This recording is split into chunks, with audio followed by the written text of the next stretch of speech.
Hello, everybody on the internet. This is a fun little place where we get to talk about fun little things. This is one of the coolest RPG shows on the internet. This is the Fox Den. I'm DJ Foxy, and today I have an extremely special guest, a skate wizard in the flesh. Oh my gosh. Facts. Meet Levi, the otherwise known as Loot the Body. I'm sure some of you guys out there know a little bit about his music. It's awesome. Say hello, Levi. Hey, everybody. Thank you for having me, Foxy. I really appreciate this. Happy to be here in the den. I had to get all, duked out just to make sure I could live up to what's been going on this channel. It's crazy. Like the entertainment value with the masks and the crazy characters. You can't just come in here with street clothes anymore. You gotta bump it up a little bit. Yeah, we need to get Dieter on here with his Hugh cosplay. That would be dope.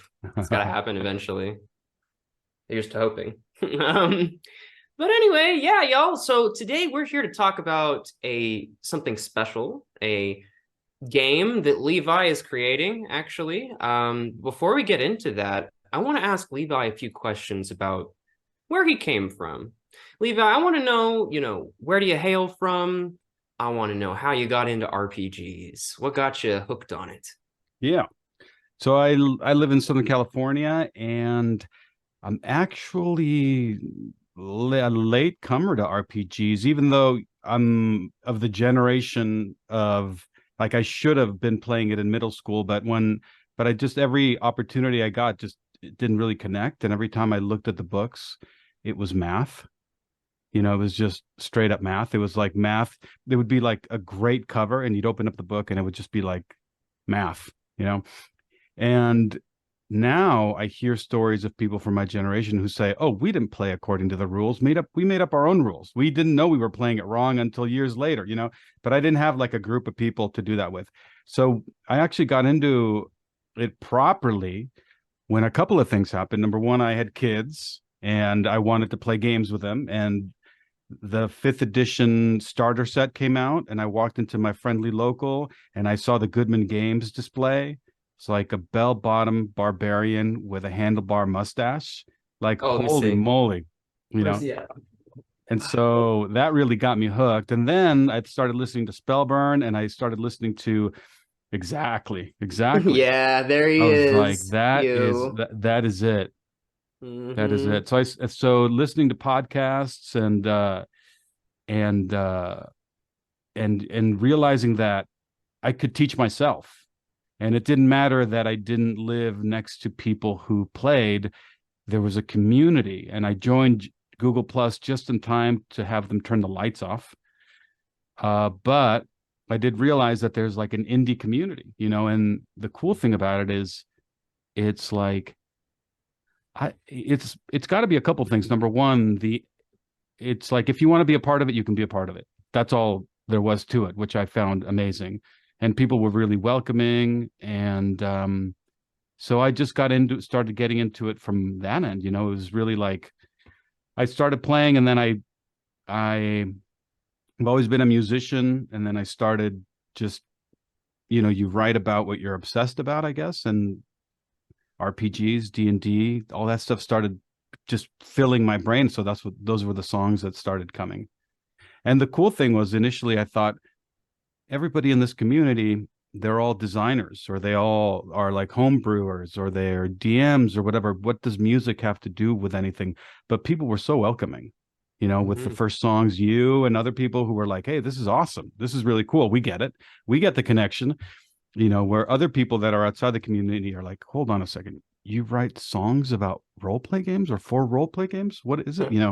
But people in the community are like, yeah, of course. Like the creativity of creating games and playing games is side by side with music and with other art forms. It's like all ways to manifest the same sort of creativity.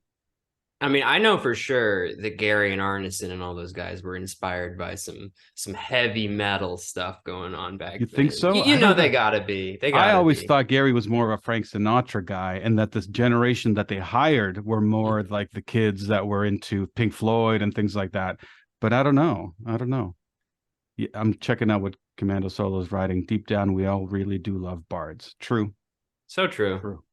I pretty much like if I'm gonna play, bog standard D&D fifth edition, I'm either playing a bard or a rogue. That's pretty much always what it is. Yeah.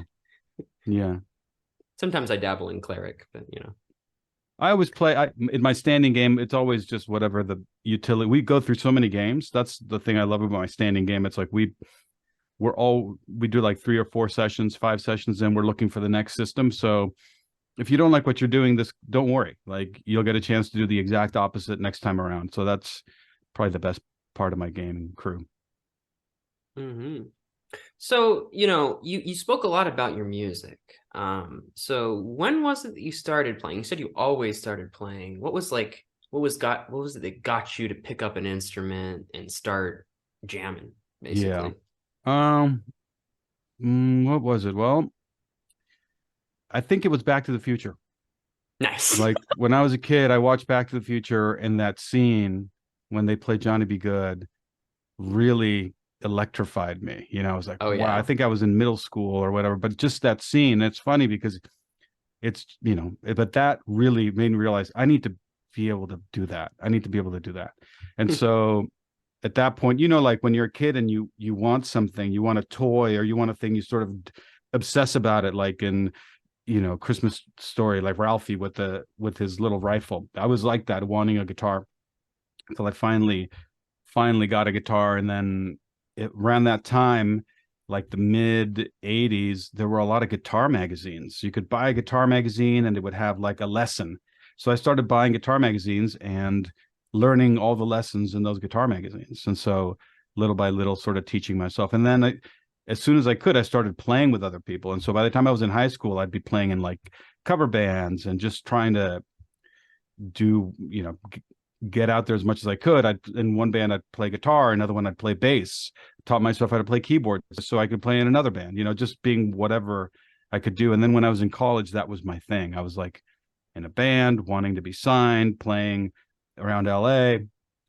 And yeah, it's like it was just the big drive for me. So then later, when I had kids and I'd sort of given up on that, it was a little bit of a bummer. And then I thought, I'm just gonna, I bet you if I write like because my son is also a musician and I was trying to teach him how to write songs. And I told him, look, let's just write some songs together, and then just to give him permission, you got to be bad at something before you're good at it. And a lot of times we don't give ourselves permission to go through that.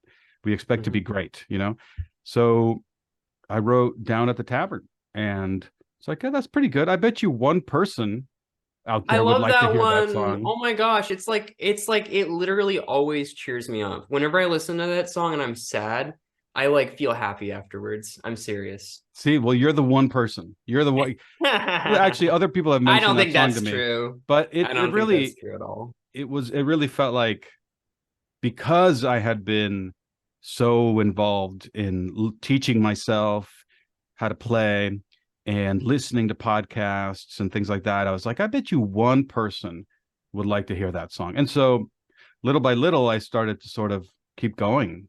And it became a way, when you love a game so much, you homebrew for it because you love the Yeah. setting so much. It's exactly that. It's exactly that. You're so into it that you can't just consume it. You have to create it, right? You have to put your own spin on it. And that's what the songs are for me. I get so obsessed with something that playing it is not enough. I need to make something. So that's sort of how that happened. Yeah. I feel that way about X Crawl. I just play a little bit of it with Brendan. I'm like, wait a minute, this is amazing. Yeah. I totally understand. Um, okay, so let's get to the meat of it. Oh, yeah. What is Skate Wizards? So, um, because I was really into the music and things like that, I became sort of part of the community, and I checked out Michael's art on Instagram. And actually, John, who runs a great, his handles Only Play Wizards, and he has a great stream playing The Expanse, which Michael's a part of. I didn't know that, but John had reached out to me, and I was on his stream because he's had like a heavy metal Dungeon Masters vibe. And so I was on there talking about heavy metal and the connection between heavy metal. So I'd already sort of made a connection with John, and I saw that he knew Michael, and I started seeing these drawings of wizards on Instagram, this stream, and my mind just started to think about, who are these guys? Like, what Were do they they on do? skateboards yet? No, but Mike had done other work that was skating related because he did some work for Vans. Mm, And so it was very adjacent, mm. and actually later on, some of the artwork that he'd shown me, I'd seen actual skateboarding stuff, but because he was very like immersed in the Vans world, and yeah, it was just his art started. And so I reached out to Michael. I was like, we should collaborate on something. I have no idea what. And as I started thinking about it, um, yeah, hey, Santa Claus. That's funny. I do look like Santa Claus. That's hilarious. Um, yeah, so I reached out to Michael, and we just started spitballing. And the funny thing is, Mike lives like 2 miles from me. I had no idea. And so we Cool. got along really well, started talking about it. And and I started, one of the things that is sort of scary for me is I come into role play games more with the storytelling, the vibe, the flavor. I'm terrible with rules. And so there's a game called Maze Rats that I think it's Ben Milton made, and he made the rule set available. He's like, if anybody wants to develop anything for it, go for it. Just give credit. So I took Maze Rats and we made Skate Wizards for it. And it was very much this idea of these guys and ladies and whoever you want to be. You're just like these immortal wizards, and you are one with your board. So the concept is that your stats and your board stats are the same. And if your board ever breaks, you're immortal, you don't die, but you become a poser. And that's a whole other mechanic that comes into play.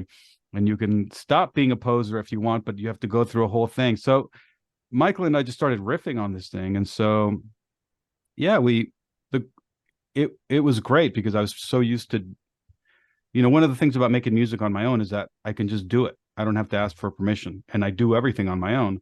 But with Michael, it was very easy. The collaboration's been very easy. So yeah, we put Skate Wizards out, and because of to me, like the thing that drives it is world building. The songs came along with the game, and the idea of the songs that come with Skate Wizards is it's world building. When you buy a game and there's like 5 pages of lore that everybody skips, that's Yeah, my songs. So you can just listen to the songs and you get the lore. The game itself is very lean on stuff like that. that's super cool. Yeah. Honestly, I think more people should do that. That's super creative. Yeah, I I'm had here all these for it. ideas and all this stuff about who the Skate Wizards are, or that first adventure, there's magical items. So I wanted to give the background of the magical items, and just something for the DM or the judge to be like, to pull from if they felt like they needed a little more, you know. Most def. So I think the question that I had next was kind of answered. My question was like, did the music come first, or was it the Mm-hmm. game that came first? Was it It came was it together. like okay? It came together Speak. because I wrote the majority of the text. So as I'm writing it, I'm really trying to figure out, the game has like a few, it's like rules, it's got character creation, and like four, no, maybe 5 or 6 one-page dungeons in the back. Mm, And so, one-page dungeons, you got to keep them really lean. So anything that I couldn't fit in that one-page dungeon was a song. And nice. so that's sort of, I have a couple songs about Skate Wizards, just sort of, and then 4 songs about the magical items. Yeah. I love the Axe of the Dorvish Swords one. Dorvish Swords? The Or Dwarvish Dorvish Swords. Lords. Yes. Yeah. My bad. Yeah. That's a great That magical item. I love that. That's, that, I mean, that's how like songwriting happens. You sit and you ponder this idea of like, here's this item. It's just a weapon, but it's got all of this stuff around it. And whoever wields it is the leader and gets sort of the honor of being that, but you got to earn it. And as soon as it's like homebrew, as soon as you start thinking about it, it just sort of like, I don't know, it's just sort of your take on it, like the album that I wrote about, Expedition to the Barrier Peaks, is very much that, like me thinking about, man, if I was going to run this, these would have to be the encounters. And it would have to be like this, and so that's how, that's just how that came. It was very much like game prep. I love running the robot police encounters in Barrier Peaks. It always blows Yeah. people's minds. It's hilarious. Yeah, exactly. I just thought about, there's something terrible and funny about it. At the same, like, how awful, that these like machines have all this authority over you, but at the same time, you could there's room for the players to outsmart them, maybe, because they're just robots after all. Gotta find your Um, key card. exactly. The whole colored key cards. Yeah, that's great. Mm-hmm. All right. So, obviously Skate Wizards is about skating. Are you a skater yourself? Um, you know, if so, how'd you get into the hobby? Like what's up with that? Yeah, so I used to skate when I was in high school, and then I got a car, and then I stopped skating. But I during pandemic especially, and around the Skate Wizards time, that was like, it's part of the obsession thing. I started picking Mhm. it up again as I started thinking about Skate Wizards, and I found the board that I used to have. Nowadays, like, they have reissues, so I got the Rat Bones deck, and I started skating again, and so now I am I do skate, but I'm definitely not looking to, like, hurt myself. I'm I hear looking to you just there. stay on the board and have fun. Yeah, yeah. I actually skated around with Harley Stroh after Gen Con this That's last so year. great. It That's was so very great. fun. I sent Harley like a draft of Skate Wizards, and when I was just working on it, mainly to say, like, is this anything? Is this Yeah. something? And I mean, this, but the encouragement is, from the Goodman Games folks and Harley in particular. It's just so great. Like, somebody like that you admire their work, for them to sort of go, give you the thumbs up, and to just sort of give you that Mhm. support. It means so much. That's what I mean about the entry level to the community. Like, in any other industry or any other community, and it's definitely like this sometimes in the music scene, people that are further along in the music scene are not that interested in helping out people that have just entered the scene, which is such the opposite of what I've experienced. It's been really nice. Yeah, yeah. I'm honestly like the interactions I've had with Harley and Brendan and Mike Curtis and all of that whole crew has been amazing. Hmm. Like I went to, Gen Con this last year and then the previous year, and they were just like, come on, man. I went to Doug Con, that first year, and I was like, it blew my mind. And then this year I ran some games at Doug Con too. Man, it's just such a great community. Yeah, Yeah, people always wonder, like, Foxy, why do you like DCC so much? It's a weird game. Why do you like it? I'm like, man, you just gotta like meet the people that are in this area. yeah, They're just incredible yeah. individuals, just good people, I designed genuinely. another game that will be coming out at some point, maybe this year. But the artist for that, he said, he told me something that I think is right on. He's like, DCC is the right kind of grognard. Yeah.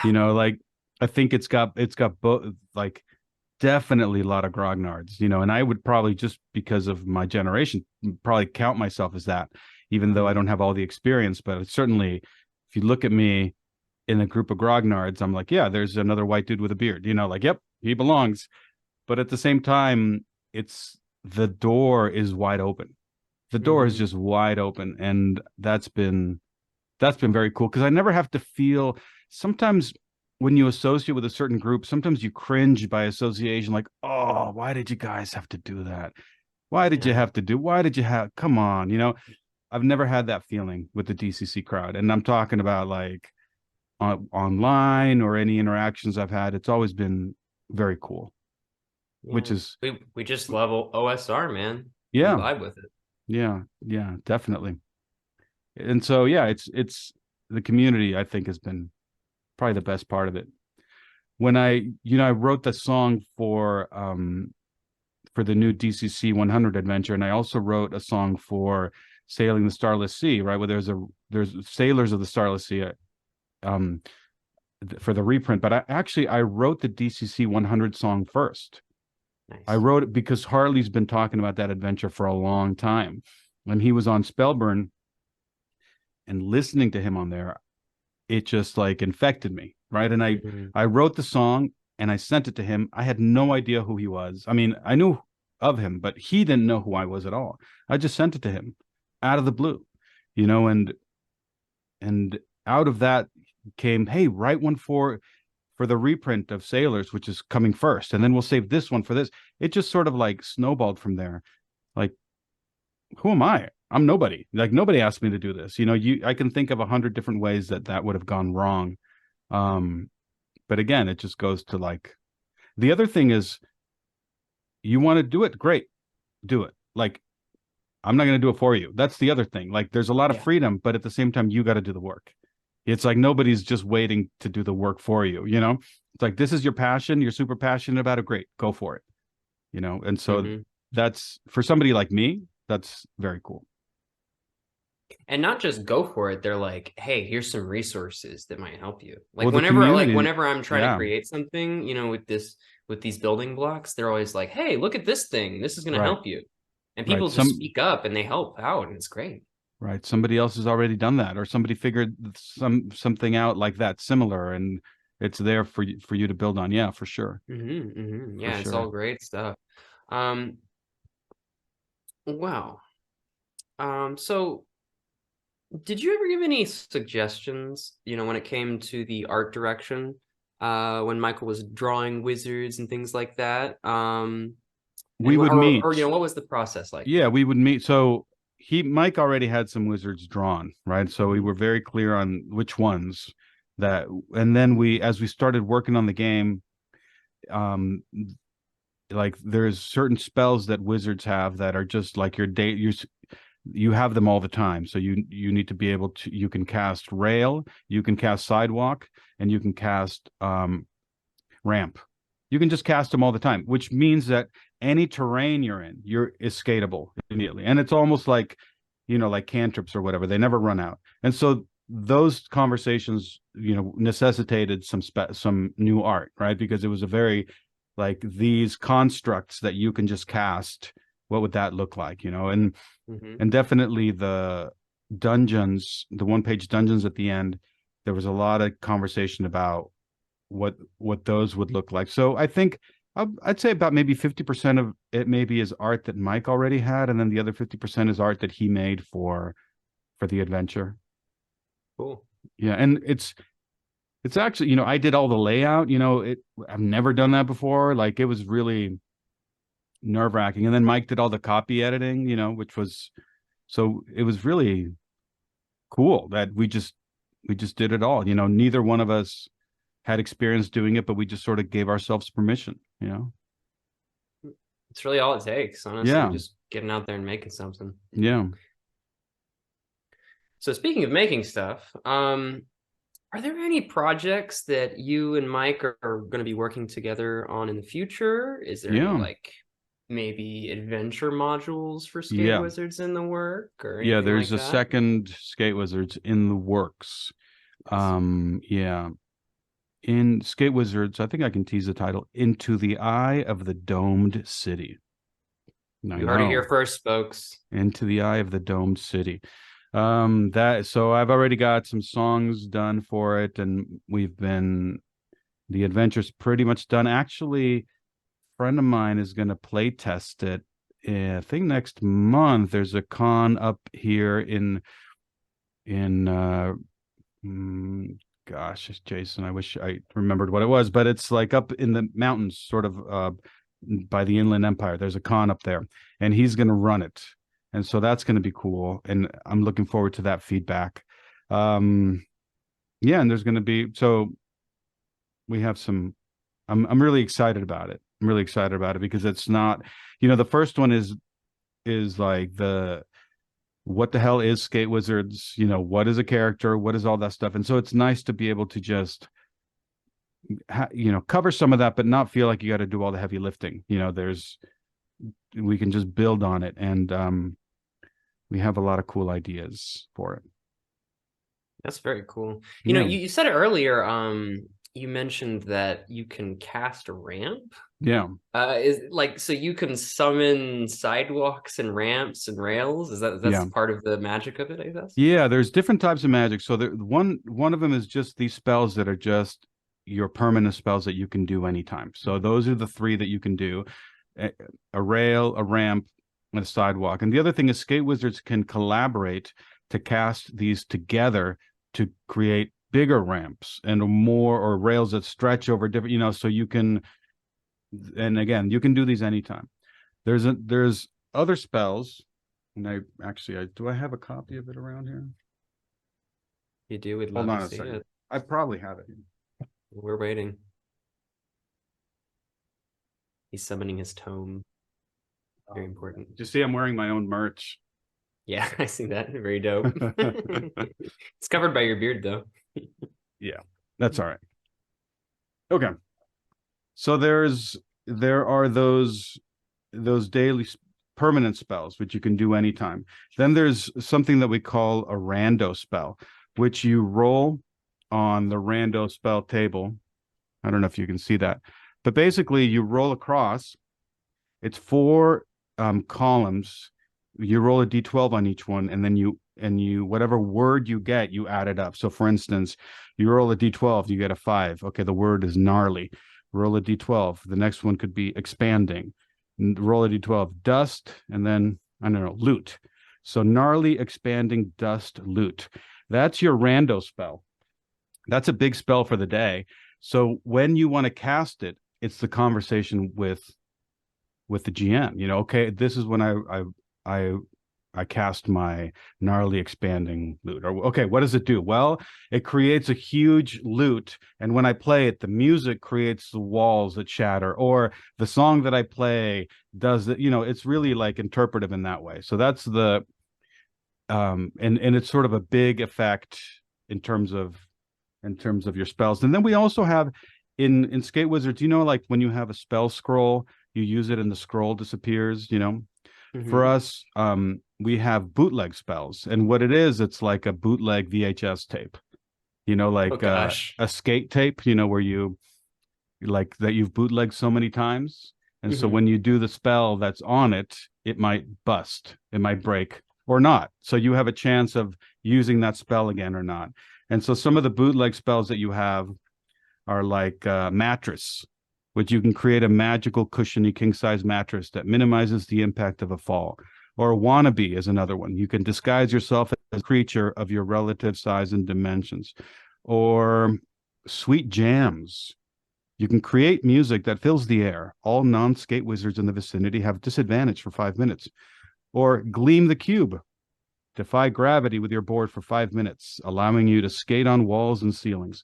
So those are the three different types of spells that you can have in Skate Wizards. Different. So magic is, and some of that I pulled from just the mechanics of rolling across the table comes from Maze Rats. I thought this is a great, like I like magic to have that sort of interpretive, let's see what it does now type of thing. Spells shouldn't do the same thing every time, which is another thing I love about DCC. Yeah, that is pretty cool. I like the chaotic nature of magic. It feels more Yeah. like Howardian or something like Oh, that. for sure. When I saw the Doug's drawing of corruption, when I was the first time I saw the book, I was like, oh man, this is great. Yeah. Must have. We were talking about like the randomness aspect of it. I noticed that there is a like a trick chart or something like that. Like you generate your signature trick. Is that right? Yeah. So that's for flavor really, because the other thing is like sometimes people when they find out about Skate Wizards, it's like they want to play Tony Hawk Pro Skater, the role play game, and they feel like the more you know about skateboarding in real life, the more you'll know about the game.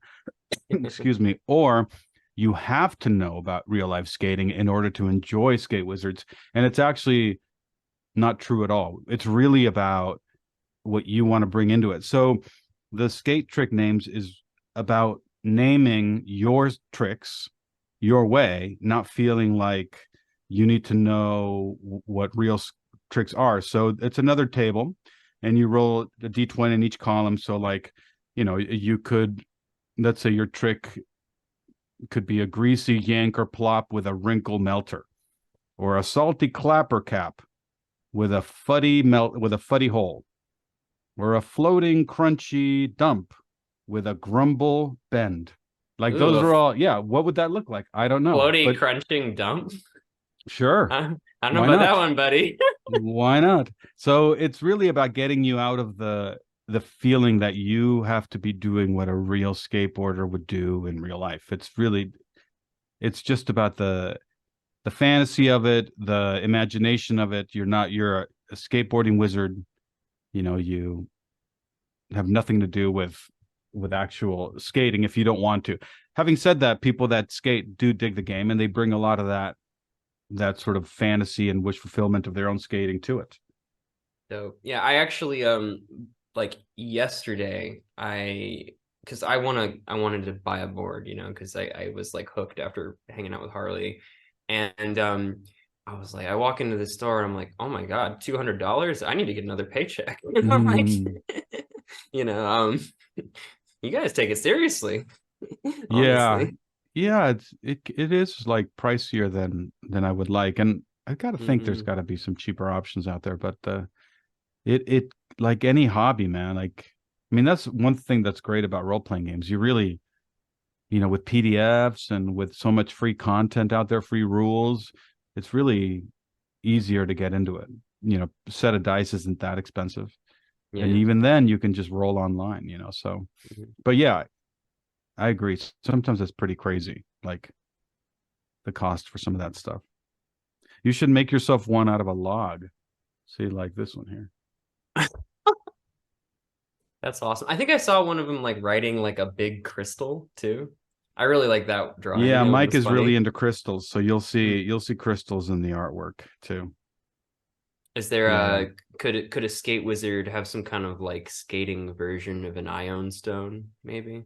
Would that be for a thing? sure. Well, yes, you could, if you want to get Vancian with it. Sure, I do I have always a do.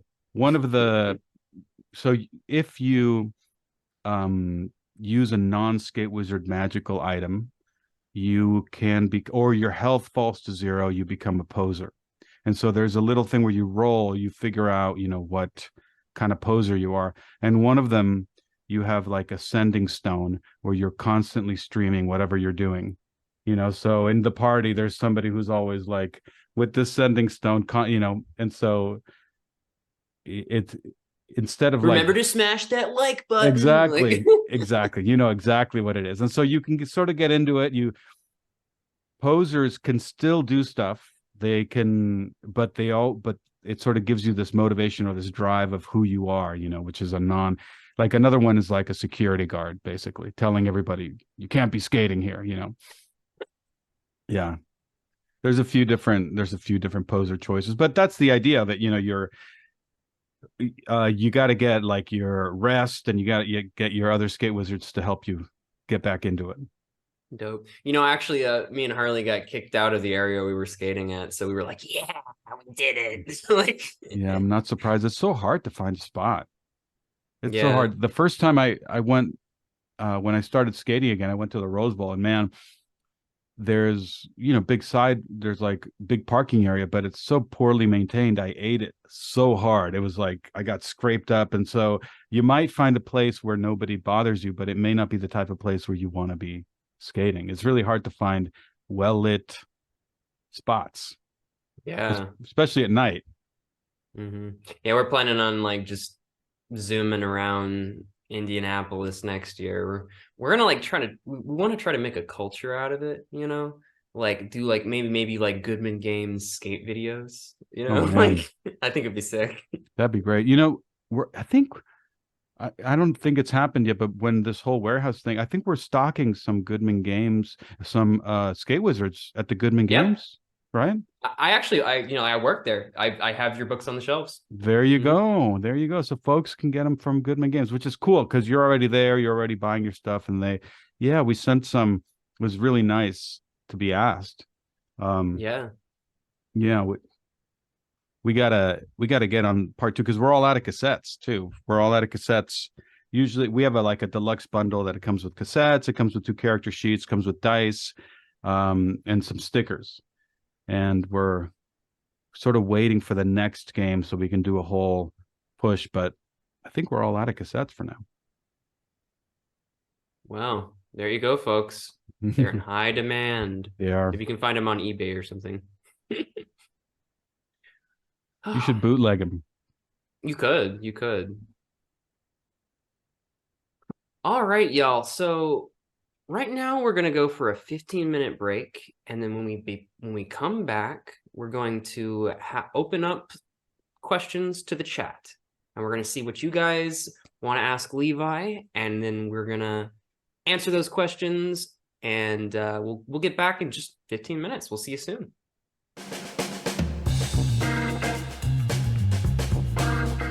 Hey everybody, we're back. If any of you guys out there in Viewerland have any questions, we are going to answer them right now. I'm going to just kind of scroll through chat. I thought of a few I have myself if we don't have any more from chat, but let's take a look-see. Did you have a nice little R&R there, Levi? I did. Should you charge your mana a little bit? I don't play Magic. I'm not a Magic the Gathering person. I used to. Once upon a time. I actually like Card Wars, though. Have you ever played Card Wars? The Adventure Time version? It's like Magic the Gathering Light. I think I saw the episode where they were playing that, but I don't think I've ever played it myself. Yeah, it's a good game. It's a good game. I enjoy it. Magic is so complicated for me, but Card Wars is just right. Nice. Yeah, you know what gets me about Adventure Time? Okay, so hear me out. I think Adventure Time's like lore is pretty much the exact same as Empire of the East. It's like exactly the same. Like there was a nuclear bomb that went off, and then magic and stuff happened. Is that Dark Sun or no? Also, is that also Dark Sun's premise? I don't know. I wasn't aware of that. I don't know. But yeah, and I don't mind. I don't mind that at all. The flavor is so different. You know? Science fantasy is a dope kind of like aesthetic, I think. Oh, for sure. For sure. Have you seen Thundar the Barbarian? Have you seen that show? Oh, yeah. Yeah. My goal with every DCC campaign is to eventually kind of like get to that like He-Man, Thundar kind of vibe. Yeah. Like I'm always trying to give the Barbarian a lightsaber. Like for sure. Every single time. For sure. I mean, that is Expedition to the Barrier Peaks, to come back to that. That is that. You do have the opportunity to do that. I mean, Star Wars is sort of that, really. Because it sure isn't sci-fi. It's way more fantasy than it is sci-fi. Right? Yeah, because like the Force is basically just magic. I mean, I was actually having a conversation with some buddies of mine about that the other day, like how like basically I guess the whole thing, I don't know what's Disney canon or not or whatever, but I guess they used to like literally just cast spells with the Force, like before, I guess technology updated, I was thinking like if you took the clock back on like the the Star Wars mythos and you just reversed it to like medieval tech level, like wouldn't it just look like Dungeons and Dragons just straight up? Wouldn't it? Yeah. It's true. It's way more. Yeah, it's easier to explain the Force with as magic than it is to try to do what they did in the prequels. To try to actually tell you it's midichlorians or whatever it is. Yeah, the notorious midichlorian discussion. Yeah. It's fine. It's fine. I try to not like get all riled up about fandom issues. But when you are so into fantasy and you've read like all the Appendix N stuff and you have like this basic knowledge of a topic that maybe the average person doesn't have, so it's hard to not bring all that to bear. Like if you know Dune and then you watch Star Wars, you're like, well, hold on a second. Yeah, exactly. So much of this is or John Carter. Right. Exactly. I mean, like, people are always like, well, sci-fi and fantasy doesn't really work together. I'm like, well, it used to be on the same bookshelf, buddy. Like, Yeah. it was the same thing for a while. Yeah, I get it though. Some people like really hard sci-fi. They like That's the true. speculative side. They like the projection of technology based on certain rules about how technology has progressed in the past. So therefore, in the future, they really, I get it. But that's not my thing. I'm so about the rule of cool. I Yeah, want it. Yeah, I want that barbarian with the lightsaber me for too, sure. buddy. Yeah, Every time. yeah. And have you seen Heavy Metal, the movie Oh Heavy yeah, Metal? yeah. Yeah, that's that vibe too. That's that same vibe. Did you ever see It's the one that they made in like 90 something? 2000. It was like Heavy Metal 2000, something like that. No, Yeah, yeah, it was yeah. like a sequel. Yeah, It's not too bad actually. it was not too Uh, bad. It was not too bad. I like the early style of animation at that, mhm. but yeah, it wasn't too bad at all. Yeah, Um, the Bakshi type stuff. Yeah. yeah, yeah. Have you ever seen The Spine of Night? What's that one about? So it's a rotoscope. Have you seen Fire and Ice? The Oh Frazetta. yeah, Yeah. yeah. So a couple of years ago, they made this movie called The Spine of Night that looks like Fire and Ice in terms of rotoscoping. It's got that, it's like a gnarlier version of it. It's very bloody, very graphic, but you need to check it out. The Spine of Night. Anybody who's on that has not checked it out,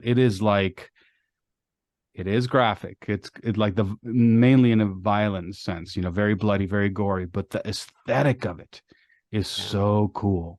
It's so you Is got to it check it out. is it like kind of a fantasy sort of Yeah, it's thing? totally straight up fantasy and it's rotoscope, so it's got that Fire and Ice look to the animation. Um yeah, this guy named, I think Morgan King is his name. It was like a labor of love, but he ended up getting Lucy Lawless on it. Patton Oswalt is on it. A few other famous actors do voices on it, but highly recommended, especially if you Oh, like Fire and Ice and if you like heavy metal. This is ah, a must watch. okay. Yeah. Yeah. Wow.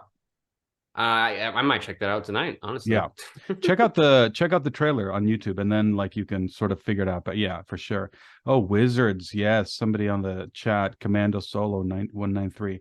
Wizards. Mom showed me one thing that she didn't show you. I'm gonna show you something Mom showed me when you weren't around. I It's funny that was one of the things when I first listened to Spellburn. They used to have the podcast. They used to have that little quote from it.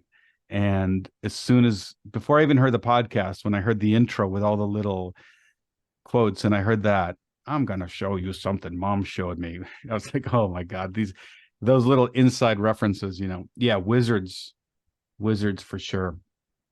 I like Uh, the right now in my Dying Earth campaign, there is a wizard with a 44 Magnum.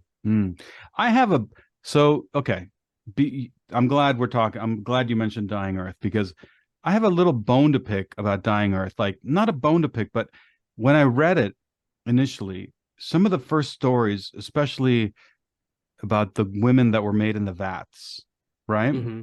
I just thought I would love to have these stories written or rewritten, or to have the exact same story from the point of view of a woman, because it's so like not it's not just like sexist and all that, but I think it's a missed opportunity. Like, Yeah. those characters are so one-dimensional. Imagine you were made this way, you have a sister and she was made that way and she's somewhere out there, and I was Honestly, really I feel like their story would have been way more interesting than Kugel. Like, right, let's be real. right, exactly. Like, it's true. Like, I feel like let's follow them. Like, let's see what but they're just sort of there as a side, as a little side thing. And I remember because at the same time I was reading a lot of Ursula Le Guin, and Ursula Le Guin doesn't pass up things like that. Like, her characters are really, she squeezes all the juice out of all the lemons, and I felt like, come on, Jack, you create these great characters, and you have no problem showing what idiots these wizards are.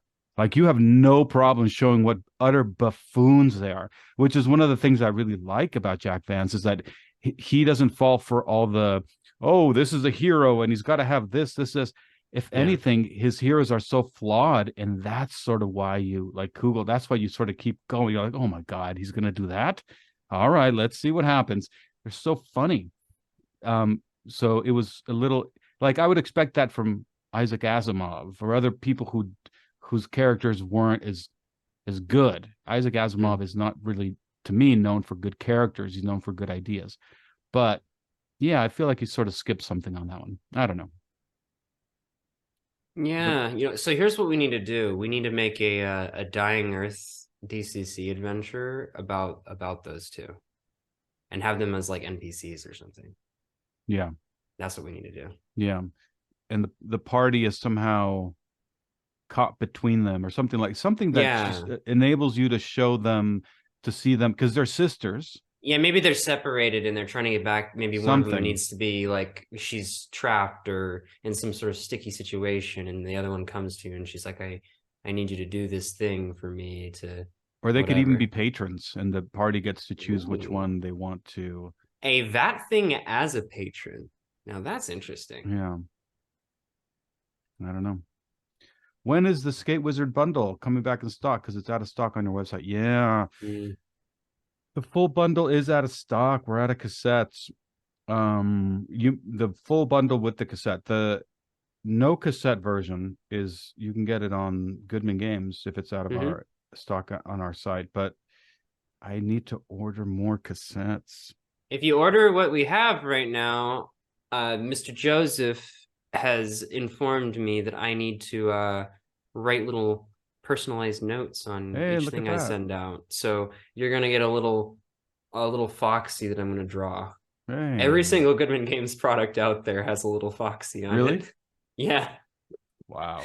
I'm the one person at the warehouse, so I'm drawing little Foxies on everything for you folks. You didn't send out the 100, did you? DCC 100? Did you send those out? Or no? Oh, actually, I just prepped a couple of those today. Some of them are going out now. Actually, I think we did actually send a few out.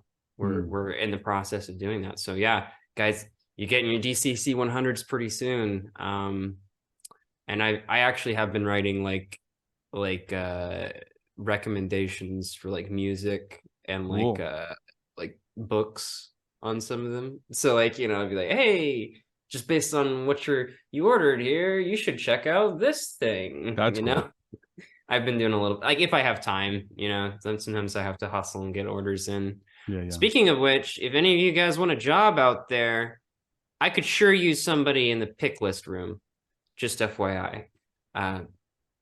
You want to organize my library for me? You can do that. You just have to contact Jen Brinkman. I noticed there's a drawing in DCC 100 that is Jen Brinkman. Come on, that's her. There's a woman who's falling. Really? Look at the adventure. There's a drawing of like a woman that's falling down a pit. I bet you that's Jen Brinkman. That's hilarious. I'm gonna have to talk to her about that tomorrow. Yeah, let me know what you think. But I was looking, I was like, hold on a second. That looks like somebody I know. Yeah, Jen's awesome. I always say, I've started saying the reason why it's called Gen Con is because of Jen. Oh, that's awesome. She does hustle during Gen Con quite a bit, honestly. For sure. She is that booth boss. She is in charge of everybody's business. She does a good job. Right on. Well, anyways, folks, I think that's going to wrap it up for this episode of the Fox Den. I am DJ Foxy. This is Levi, otherwise known as Loot the Body. Elena, if you want to drop the link to Loot the Body in the Twitch chat there, you can pop that in there. Just their Bandcamp, if you could find it. lootthebody.bandcamp.com. Yeah. You don't have to Loot the Body. If you just lootthebody.bandcamp.com. Check out that music. It is very good. And you will be inspired to run some of the best D&D campaigns of your life. Oh, I didn't even mention to you. Remember how I told you I'm bad at promoting? A soundscape for DCC 100 is in the works, so that every time you turn the alembic, you have a different sound. You have a different soundtrack. Yeah. There's 12 combinations, so I made 12 soundscapes. I'm waiting for Harley to tell me that he's ready to unveil it. But can you imagine, like, you're there, you're in the dungeon, you turn the alembic, you put a different sound, and all of a sudden the key changes, the sound changes. It's, it's a whole different vibe. That's next level, dude. I'm Yeah. so stoked. Yeah. So that's coming. That's coming. Oh my Yeah. gosh. Okay. Well, I have to get my hands on DCC 100. I ship out a lot of this stuff, but like, it's I like, know. I can't buy everything, Yep. Yep. I'm gonna grab that DCC 100. I'm sorry, Commando Solo 193. I'm terrible at promotion, self-promotion, and I totally missed the boat on that. Sorry. Yeah. Well, Commander Solo, we'll catch you later. And we'll catch everybody else later. Peace Thanks, out, everybody. Thanks, Foxy. Cheers.